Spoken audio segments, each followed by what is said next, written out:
വാഗേരിയിലെ നരഭോജി കടുവയെ വെടിവെക്കാനുള്ള ശ്രമങ്ങൾ ഇന്നും തുടരുകയാണ്. അരുൺ സക്കറിയുടെ നേതൃത്വത്തിലുള്ള RRT സംഘം പ്രദേശത്ത് തമ്പടിക്കുന്നുണ്ട്. 2 കുങ്കിയാനകളും സഹായത്തിനുണ്ട്. വിവരങ്ങളുമായി ഷിബു ഞങ്ങളുടെ പ്രതിനിധി ചേരുകയാണ്. ഷിബു, ഈ കോടതിയുടെ ഉത്തരവിൻ്റെ പിൻബലത്തിലാണ് ഈ നരഭോജി കടുവയെ വെടിവെക്കാനുള്ള ശ്രമങ്ങൾ തുടരുന്നത്. പക്ഷേ എവിടേക്കും എത്തുന്നില്ല. ഇതുവരെയും ഈ കടുവയെ കണ്ടെത്താനാകുന്നില്ല. എന്തൊക്കെയാണ് അവിടുത്തെ അവസ്ഥ ഇപ്പോൾ?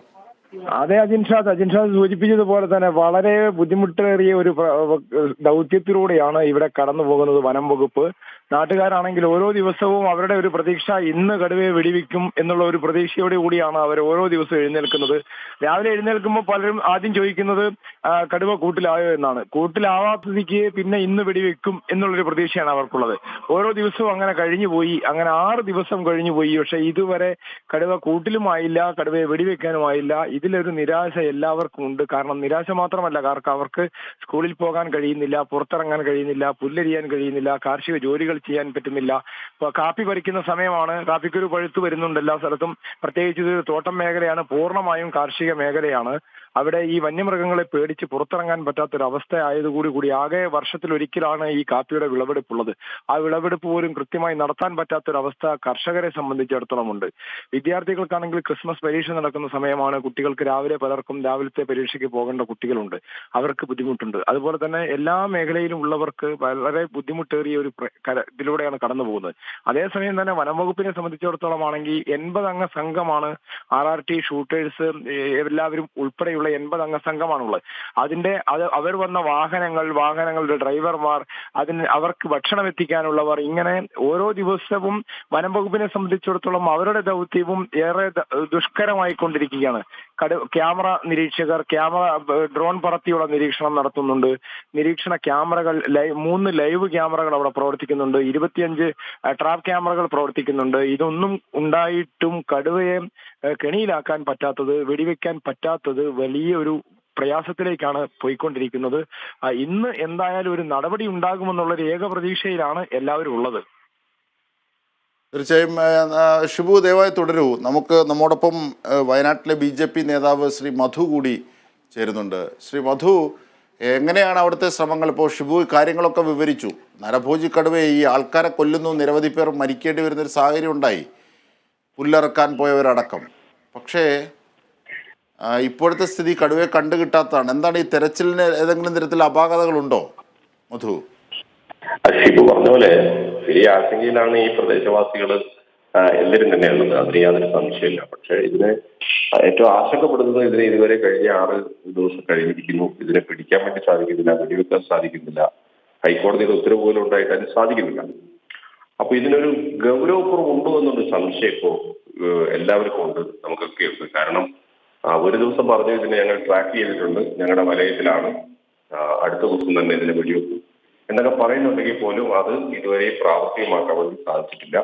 ഇപ്പൊ കടുവേനെ അവിടെ കാണുന്നുണ്ടെന്നും 2 അഭിപ്രായമാണ് നിലനിൽക്കുന്നത്. ഇതൊക്കെ ആശങ്കയുണ്ടാക്കുന്ന കാര്യമാണ്. ഏതായാലും ഫോറസ്റ്റുകാരുടെ ഭാഗത്തുനിന്ന് അവർ പറയുന്നത് ഞങ്ങൾ പരമാവധി ശ്രമങ്ങൾ നടത്തുന്നുണ്ട്. പക്ഷെ ആ ശ്രമങ്ങളൊന്നും ഫലവത്താകുന്നില്ല എന്നുള്ളതാണ് നിരാശാജനകമായിട്ടുള്ള ഒരു കാര്യം. തീർച്ചയായും മധു, ഈ കർഷക സംഘം നേതാവ് ശ്രീ AV ജയൻ കൂടി നമ്മോടൊപ്പം ചേരുകയാണ്. ശ്രീ ജയൻ, ഈ കുങ്കിയാനകളുമായി ഇങ്ങനെ പോയി തിരച്ചിൽ നടത്തിയാൽ യഥാർത്ഥത്തിൽ ഇതിനെ പിടികൂടാനാകുമോ? കാരണം ഈ ശബ്ദങ്ങൾ കേൾക്കുമ്പോൾ കടുവ സ്വാഭാവികമായും ഉൾക്കാടുകളിലേക്ക് പോകത്തേ ഉള്ളൂ. ഞങ്ങൾ മനസ്സിലാക്കുന്നത് കുങ്കിയാന വരുന്നു എന്ന് പറഞ്ഞാൽ ആ പ്രദേശത്ത് മുഴുവൻ കാപ്പിത്തോട്ടമാണ്. ഈ കാപ്പിത്തോട്ടത്തിനകത്ത് എവിടെയാണ് കടുവ ഇരിക്കുന്നത് എന്നാണ് ഫോറസ്റ്റ് ഡിപ്പാർട്ട്മെന്റുകാർ പറയുന്നത്. ഇവിടെ ആ പ്രദേശത്തെ ജനം ഭീതിയിലാണ് എന്നുള്ളത് യാഥാർത്ഥ്യമാണ്. കാരണം അതൊരു ക്ഷീരമേഖലയാണ്. രാവിലെ ഒരു 6-7 മണിക്കുള്ളിൽ വാഹനക്കേണ്ട ആളുകളുണ്ട്. കാപ്പിക്കൊരു വിളവെടുക്കുന്ന സമയമാണ്, അത് പറിക്കേണ്ട ആളുകളുണ്ട്. ഇവരൊക്കെ ഭീതിയിലാണ്. അതിനെ സമയബന്ധിതമായി പിടിക്കാൻ കഴിയുന്നില്ല എന്ന് പറയുന്ന പ്രശ്നം നിലനിൽക്കുന്നുണ്ട്. പക്ഷെ ഞാൻ മനസ്സിലാക്കുന്നത് ഫോറസ്റ്റ് ഡിപ്പാർട്ട്മെന്റ് അവരുടെ എല്ലാ സന്നാഹവുമായി ഫീൽഡിൽ തന്നെ ഉണ്ട്. ആനയെ കൊണ്ടുവന്നത് ഈ കടുവയെ ഒന്ന് പ്രകോപിപ്പിച്ച് പുറത്ത് ചാടിക്കുന്നതിന് വേണ്ടിയിട്ടാണ് എന്നുള്ള നിലക്കാണ് മനസ്സിലാക്കുന്നത്. അടിയന്തരമായിട്ട് പിടിക്കണമെന്ന കാര്യത്തിൽ സംശയമൊന്നുമില്ല. ഡിപ്പാർട്ട്മെന്റ് പറയുന്നത് അവരുടെ ട്രാക്കിലുണ്ട് എന്നാണ്. വളരെ പെട്ടെന്ന് തന്നെ ഇതിനെ പിടിച്ച് ജനങ്ങളുടെ ജീവിതത്തിനൊരു സ്വൈര സാഹചര്യം അവിടെ ഉണ്ടാക്കണമെന്ന കാര്യത്തിൽ വ്യത്യസ്ത അഭിപ്രായമില്ല. തീർച്ചയായും ഇങ്ങനെ എല്ലാവരുടെയും ആവശ്യം അത് തന്നെയാണ്. നരഭോജിയായ കടുവയെ, ഈ നരഭോജിയായ കടുവയെ സാധാരണഗതിയിൽ വന്യമൃഗങ്ങളെ വെടിവെക്കാനുള്ള അനുമതി ലഭിക്കാത്തതാണ്. പക്ഷേ അത്രയേറെ ഗൗരവമായ ഒരു സാഹചര്യമായിട്ട് ആയതുകൊണ്ടാണ് കോടതി പോലും ആ വന നിയമങ്ങളെ മറികടന്ന് നരഭോജി കടുവയെ വെടിവെക്കുന്നതിലേക്ക് ജനജീവിതം ദുസ്സഹമാക്കുന്ന ഒരു ഘട്ടത്തെ തടയാൻ വേണ്ടി ഇടപെടുന്നത്. ഈ നാട്ടുകാരുടെ പ്രതികരണങ്ങൾ കൂടി ഈ ഘട്ടത്തിലൊന്ന് കേൾക്കാം. ഇന്നും ശല്യം തന്നെയാണ്. ഞങ്ങൾ ഇവിടെ താമസം തുടങ്ങിയിട്ട് കാലങ്ങളായതാണ്. അപ്പോൾ ഇത്ര ശല്യം ഇതിനു മുമ്പില്ല. ഇപ്പോഴാണ് ഭയങ്കര ശല്യം. ആനയുടെ ശല്യവും കാട്ടുമൃഗങ്ങളുടെ എല്ലാ ശല്യങ്ങളും ഞങ്ങൾക്ക് എന്നും ഉണ്ട്. ഇത് ഇപ്പോഴാണ് ഭയങ്കരമായ ശല്യം. ഇതിനെ പിടിച്ച് ഇപ്പോഴത്തേനെ കൊല്ലുക, പിന്നെ മേലിൽ ഈ ശല്യങ്ങൾ ഉണ്ടാകാതെ ഇരിക്കുക. അതാണ്, കാട്ടുമൃഗങ്ങളുടെ ശല്യം ഉണ്ടാകാതെ ഇരിക്കണം. അതാണ് ഞങ്ങളുടെ ആവശ്യങ്ങൾ. ഇപ്പോൾ ഈ ഇടയ്ക്ക് കടുവ ശല്യമാണ് ഏറ്റവും കൂടുതൽ. പിന്നെ ബ്രിജേഷിനെ പിടിച്ചതാണ് ഏറ്റവും വലിയ വിപത്ത് ഉണ്ടാക്കിയത്. ഇപ്പോൾ കടുവ ശല്യം, ഇപ്പോൾ കടുവനെ പിടിച്ചാൽ കുഴപ്പമില്ല, പിടിച്ചാൽ തന്നെ ഇനിയും വരില്ലേ. പിടിച്ചാൽ തന്നെ ഇപ്പോൾ ഇറങ്ങാത്ത രീതിയിൽ എന്തെങ്കിലും സംവിധാനം ചെയ്തെങ്കിൽ ജനങ്ങൾക്ക് പിന്നെ വിശ്വസിച്ച് ജീവിക്കാൻ പറ്റുള്ളൂ ഇവിടെ. പിന്നെ ആനശല്യം കൃഷികൾ നശിപ്പിക്കുന്നു. പിന്നെ നേരത്തെ ഒരാളിവിടെ ആന കുത്തിക്കൊന്നു, അതിൻ്റെ ഭീതിയുണ്ട്. ഇനിയിപ്പോൾ കൃഷിയിടത്ത് ഇറങ്ങാൻ പറ്റില്ല, കാവൽ കിടക്കാൻ പറ്റില്ല, കൃഷി ചെയ്യാൻ പറ്റില്ല, ഇവിടുന്ന് വിറ്റ് പോകാൻ പറ്റില്ല, ഇവിടുന്ന് ഇട്ടിട്ട് പോകാനും പറ്റില്ല. പിന്നെ സ്കൂളിൽ പോകുന്ന കുട്ടികളുടെ പ്രശ്നം. ശരി, ഈ ശ്രീ മധു, BJP നേതാവ് മധു ഉണ്ടോ ലൈനിൽ? അതായത് മധു, ഈ എന്താണ് ഇതിൻ്റെ ശാശ്വത പരിഹാരം? ഇപ്പോൾ ഈ നരഭോജിയായ കടുവയെ ഇപ്പോൾ വെടിവെച്ച് കൊന്നാൽ, അല്ലെങ്കിൽ കിട്ടിയാൽ വെടിവെച്ച് കൊല്ലുമെന്നിരിക്കട്ടെ, അല്ലെങ്കിൽ മയക്കുവെടി വെച്ച് അതിനെ കൂട്ടിലാക്കാമെന്നിരിക്കട്ടെ. പക്ഷേ വീണ്ടും അത്തരത്തിൽ കടുവകൾ എത്തില്ലേ? കാരണം ഈ കടുവയുടെ ഒരു സ്വഭാവം തന്നെ കാട്ടിൽ ഒരു ടെറിട്ടറി രൂപീകരിക്കുക എന്നുള്ളതാണ്. ഒരു കടുവ പോയാൽ അടുത്ത കടുവ വരും എന്നുള്ളതാണ്. എന്താണ് ഇതിന് ശാശ്വതമായൊരു പരിഹാരമായി കാണുന്നത്? തീർച്ചയായിട്ടും പറഞ്ഞത് ശരിയാണ്. ഈ ഒരു കടുവ ഇപ്പൊ പിടിക്കുകയോ വെടിവെക്കുകയോ ചെയ്താലും പിന്നെയും ആശങ്ക ഒഴിയുന്നില്ല. അത് അതേപോലെ തന്നെ അവിടെ നിലനിൽക്കുകയാണ്. ഈ പ്രദേശത്ത് കടുവയുടെ സാന്നിധ്യം വളരെ കൂടുതലുള്ള ഒരു പ്രദേശമാണ്. മാത്രമല്ല ഇവിടെ കടുവകൾക്ക് താമസിക്കാനുള്ള അന്തരീക്ഷമുള്ള, അല്ലെങ്കിൽ അതിന് പറ്റിയ ഒരു സാഹചര്യം ഈ പ്രദേശത്തുണ്ട്. അതുകൊണ്ട് ഇത് ഇവിടുന്ന് കടുവകളെ പൂർണ്ണമായിട്ടും ഒഴിവാകുമെന്ന് നമുക്ക് വിചാരിക്കാൻ വേണ്ടി സാധിക്കില്ല. ഈ ഭീഷണി ഇതുപോലെ തന്നെ നിലനിൽക്കുകയാണ്.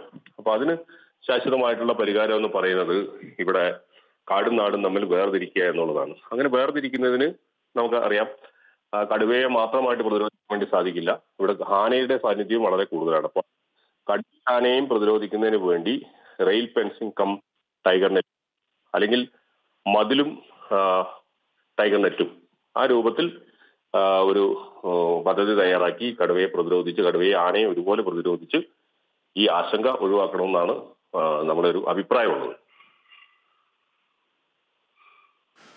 ശരി, ഈ ജയനും ൻ്റെയും അഭിപ്രായം ഇതാണോ? കാരണം ഈ വനമേഖലയിലേക്ക്, ഇങ്ങനെയാണ് ഒരു ആക്ഷേപം വരുന്നത്, ഈ വനമേഖലയിലേക്ക് കുടിയേറ്റങ്ങൾ കയറുന്നു, ഇതാണ് അവരുടെ ജീവിതത്തെ അസ്വസ്ഥമാക്കുന്നത്. ഉൾവനങ്ങളിൽ ആഹാരമില്ലാത്താകുന്നത് അതിൻ്റെ ആവാസ വ്യവസ്ഥയ്ക്ക് ഉണ്ടാകുന്ന ആഘാതത്തിൻ്റെ ഫലമായിട്ടാണ്. അപ്പോൾ അതിനെ ഈ വനാതിർത്തികൾ കയ്യേറുന്നവർ, അല്ലെങ്കിൽ അവിടെ കുടിയേറ്റം നടത്തുന്ന അശാസ്ത്രീയ പ്രവർത്തനങ്ങൾ, ഇങ്ങനൊരു വിമർശനം കൂടി ഉണ്ട് ജയൻ. അത് മാത്രമല്ല, ഈ ഭൂമണ്ഡലത്തിൽ ഉയർന്ന ജീവി ആരാണ്? മനുഷ്യനാണ്. മറ്റൊരു ജീവിക്ക് ഇവിടെ ജീവിക്കാൻ അവകാശമില്ല എന്നുള്ള അഭിപ്രായം ബന്ധിതമാണല്ലോ. മനുഷ്യന് മാത്രമായി ജീവിക്കാനാകില്ലല്ലോ, ബന്ധിതമല്ലേ? ഞാൻ പറഞ്ഞിട്ടില്ല. പക്ഷെ ഉയർന്ന ജീവി മനുഷ്യനാണ്. മറ്റു ജീവികൾക്ക് ഇവിടെ ജീവിക്കാൻ അവകാശമുണ്ട്. പക്ഷെ ലോകം ഈ രൂപത്തിലേക്ക് പുരോഗമനപരമായി എത്തിച്ചതിൽ മനുഷ്യന്റെ പങ്ക് വളരെ വലുതാണ്. അതുകൊണ്ട് ഈ ഭൂമണ്ഡലത്തിലെ ഉയർന്ന ജീവി മനുഷ്യനായതുകൊണ്ട് തന്നെ അവന് ജീവിക്കണം. അവന് ജീവിക്കുന്നതിന് ലോകത്തെ മറ്റ് വികസിത മുതലാളിത്ത രാജ്യങ്ങളൊക്കെ ചെയ്യുന്നത്, ഇപ്പോൾ ഓസ്ട്രേലിയന്റെ ദേശീയ മൃഗം കങ്കാരുവാണ്. അതിനെ അവർക്ക് 2 മാസം നായാട് നടത്തി അതിന്റെ പെരുപ്പം കുറയ്ക്കുന്നതിന് ആ രാജ്യത്ത് തീരുമാനമുണ്ട്. അവർക്ക് അതിനെ ഇഷ്ടമല്ലാത്തത് കൊണ്ടല്ല. അപ്പൊ അതുപോലെ ഒരു പുരോഗമന സമൂഹത്തില് കള്ളി ചെയ്ത് നീക്കേണ്ട ജീവികളെ കള്ളി ചെയ്ത് നീക്കണം. അതിനെ വെച്ചോണ്ടിരിക്കരുത്. ഇത് 72-ൽ കടുവകളുടെ എണ്ണം കുറയുന്നതെന്ന് പറഞ്ഞുകൊണ്ട് വംശനാശം നേരിടുന്നതെന്നും പറഞ്ഞിട്ടാണ് കടുവാ സങ്കേതങ്ങൾ ആരംഭിക്കുന്നത്. 2005-ൽ ദേശീയ കടുവ സംരക്ഷണ സമിതി ആരംഭിക്കുന്നു. ആ ദേശീയ കടുവ സംരക്ഷണ സമിതി ദേശീയ തലത്തിൽ തീരുമാനിച്ച് ഇവിടെ എണ്ണത്തിൽ കൂടുതലുള്ള കടുവകളെ പിടിച്ച് മറ്റു മനുഷ്യർക്ക് ബുദ്ധിമുട്ടില്ലാത്ത വനമേഖലകൾ രാജ്യത്തുണ്ട് അവിടെ കൊണ്ടുപോവുകയോ സ്വാഭാവികമായി അവർക്ക് ജീവിക്കുന്നതിന് സാഹചര്യം ഉണ്ടാക്കി കൊടുക്കുകയോ വേണം. ഒരു ചെറിയ ജില്ലയായ വയനാടിന് ചുറ്റും 5 കടുവാ സങ്കേതങ്ങൾ പ്രഖ്യാപിച്ച് വയനാട്ടിലെ ജനങ്ങളെ ഈ കടുവകളുടെ തടങ്കിലാക്കിയത് കേന്ദ്ര ഗവൺമെന്റാണ്. അതുകൊണ്ട് അതിന് പരിഹാരം കാണേണ്ടത് കേന്ദ്ര ഗവൺമെന്റാണ്. ആവാസ വ്യവസ്ഥയിൽ അവർക്ക് കൂടെ ജീവിക്കാൻ അവകാശമുണ്ട് എന്നുള്ളത് കൊണ്ട് മനുഷ്യനെ തിന്നു തീർക്കുന്ന നിലപാടിൽ നിന്നു ആണോ മധു? ഇത് കൊടുക്കുന്നു. കേന്ദ്ര സർക്കാരിന്റെ കുഴപ്പമാണെന്നാണ് ജയം പറയുന്നത്. അല്ല, കേന്ദ്ര സർക്കാരിന്റെ ാണെന്ന് കഴിഞ്ഞ കുറച്ച് ദിവസങ്ങളായിട്ട് ഭരണകക്ഷിയുടെ നേതാക്കൾ ഇങ്ങനെ പറഞ്ഞുകൊണ്ടിരിക്കുന്നു. ഈ സങ്കേതം ഇതിന്റെ ചുറ്റും പ്രഖ്യാപിക്കപ്പെട്ടത് ഈ 2014 ശേഷമൊന്നല്ലല്ലോ. അപ്പൊ പറയുന്നത് കണ്ണേരെയൊക്കെ വെടിവെച്ച് കൊല്ലണം. പിന്നെ ആ രൂപത്തിലേക്കാണ് കാര്യങ്ങൾ സംസാരിച്ച് മുന്നോട്ട് പോകുന്നത്. നമുക്ക് ഏത് സാഹചര്യത്തിൽ ഇതിനെ പ്രതിരോധിക്കാൻ സാധിക്കുമെന്നുള്ള കാര്യത്തെ കുറിച്ച് സംസാരിക്കുന്നില്ല.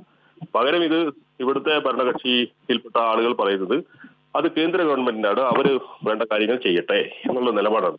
നമുക്ക് എന്ത് ചെയ്യാൻ പറ്റുമെന്നുള്ള കാര്യത്തെക്കുറിച്ചുള്ള ആലോചനയോ കാര്യങ്ങളോ ഒന്നും തന്നെ പറയുകയോ ചർച്ച ചെയ്യപ്പെടുകയില്ല. വെറുതെ ആളുകൾ തെറ്റിദ്ധരിപ്പിക്കുന്ന കുറെ കാര്യങ്ങൾ പറയുന്നു എന്നതിനപ്പുറത്തേക്ക് പ്രായോഗികമായിട്ട് നടപ്പിലാക്കാൻ വേണ്ടി സാധിക്കുക അതിനെ കുറിച്ച് അത് നടപ്പിലാക്കാൻ വേണ്ടിയിട്ട് ചെയ്യണം. അതിലൊന്ന് ഈ കടുവകളെ ഷിഫ്റ്റ് ചെയ്യാനുള്ള കാര്യങ്ങളെ കുറിച്ച് ആലോചിക്കാവുന്നതാണ്. ശരി, അതാണ് ജയൻ. അല്ല, അതിൽ ഞാൻ ചോട്ടെ, കടുവയെ പ്രതിരോധിക്കുന്നതിന് വേണ്ടി മൂടക്കൊല്ലിയിൽ ഫെൻസിങ് നടത്തി. ആ കടുവ ഇരളത്തേക്ക് പോകും. ഇരളത്ത് കടുവ ഫെൻസിങ് നടത്തി. ആ കടുവ പുൽപ്പള്ളിയിലേക്ക് പോകും. പുൽപ്പള്ളി കടുവ ഫെൻസിങ് നടത്തി. ആ കടുവ പനമരത്തേക്ക് കിടക്കും. ഇങ്ങനെ രാജ്യം മുഴുവൻ കടുവ പോകുന്ന വഴിക്ക് മുഴുവൻ ഫെൻസിങ് ഏർപ്പെടുത്തി ഇതിനെ മൊത്തത്തിൽ ബ്ലോക്ക് ചെയ്യുന്നതിന് വേണ്ടി സാധിക്കുമോ? അപ്രായോഗികമാണ്. അവിടെ ചെയ്യേണ്ടത് വളരെ പ്രായോഗികമായി ഇതിന്റെ പെരുപ്പം കുറയ്ക്കുന്നതിന് വേണ്ടിയിട്ടുള്ള ഇടപെടൽ നടത്തണം. ഇതിനെ പക്ഷെ അതിനകത്ത് ചില പ്രശ്നങ്ങളുണ്ട്. കാരണം ഈ നായാട്ടൊക്കെ ഓസ്ട്രേലിയൻ മോഡലിൽ അനുവദിച്ചു കഴിഞ്ഞാൽ പിന്നെ ഈ കടുവത്തോലുകൾ കൊണ്ട് ഇവിടെ അമ്മാനമാണ്. അപ്പോൾ അങ്ങനെയൊക്കെയുള്ള സാഹചര്യങ്ങളുണ്ടാകും. അത് മാത്രമല്ല, ഈ ഒരു ടെറിട്ടറി ഉണ്ട്, കടുവയ്ക്ക് ഒരു വലിയ ടെറിട്ടറി ഉണ്ട്. അവിടെ ഒരു ആൺകടുവ മാത്രമേ പാടുള്ളൂ. അവൻ ഏതാണ്ട് 25 കിലോമീറ്ററോളം നടക്കും. ഇങ്ങനെയൊക്കെയാണ് നമ്മൾ കേൾക്കുന്നത്. കടുവയെക്കുറിച്ച് പഠിച്ചിട്ടുള്ളവർ പറഞ്ഞു. അപ്പം ബാക്കിയുള്ള കടുവകളെയൊക്കെ അവൻ തന്നെ കൊല്ലും.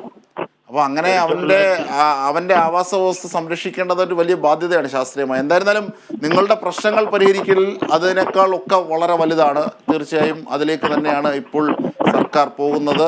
വനം വകുപ്പിൻ്റെ നീക്കങ്ങളും അങ്ങനെ തന്നെയാണ്. തീർച്ചയായും ഞങ്ങളോട് സംവദിച്ചതിന് പങ്കെടുത്തതിന് മോർണിംഗിൽ പങ്കെടുത്തതിന് ജയനും മധുവിനും ഒക്കെ വളരെ നന്ദി. ഷിബു, അപ്പോൾ ഈ തെരച്ചിൽ തുടരുകയാണ്. ഇന്ന് എന്തൊക്കെയാണ് ഈ കർമ്മ പദ്ധതികൾ? അതുകൂടി ഒന്ന് വിശദീകരിക്കൂ ഷിബു. ഇന്ന് പതിവിൽ നിന്നും വ്യത്യസ്തമായി ഇന്ന് സമഗ്രമായ, അതായത് കൃത്യമായി അവർ പറയുന്നതനുസരിച്ച് ഇന്നലെ ഉച്ച കഴിഞ്ഞ് ഉത്തരമേഖല CCF മാധ്യമങ്ങളോട് പറഞ്ഞത് കൃത്യമായി അവരുടെ നിരീക്ഷണത്തിൽ തന്നെയാണ് കടുവ ഉള്ളതെന്നാണ് പറഞ്ഞത്. അതനുസരിച്ച് നിരീക്ഷണത്തിന് ചുറ്റും ഒരു വലയം തീർത്ത്, നിരീക്ഷണത്തിൽ അതായത് കടുവ ഉള്ള സ്ഥലത്തിന് ചുറ്റും ഒരു വലയം തീർത്ത് കൃത്യമായി ഇന്ന് വെടിവെക്കുന്നതിനുള്ള നീക്കമാണ് നടക്കുന്നത്. ഇവർ നേരത്തെ രണ്ടുപേരും സൂചിപ്പിച്ചതുപോലെ തന്നെ ഈ കാപ്പിച്ചെടികൾ, ഉയർന്നു നിൽക്കുന്ന കാപ്പിച്ചെടികൾക്കിടയിലാണ് ഇപ്പോൾ ഈ കടുവ ഉള്ളതെന്നാണ് നമ്മൾ മനസ്സിലാക്കുന്നത്. കൃത്യം ലൊക്കേഷൻ അവർ പറഞ്ഞിട്ടില്ലെങ്കിൽ മണിക്കൂറുകളിൽ ഇതിന്റെ വിശദാംശങ്ങൾക്ക് തിരിച്ചെത്താം നമുക്ക് എന്ന് തന്നെയാണ് പ്രതീക്ഷിക്കുന്നത്. മറ്റു വാർത്തകളിലേക്കാണ് ഇനിയൊന്ന് പോകുന്നത്.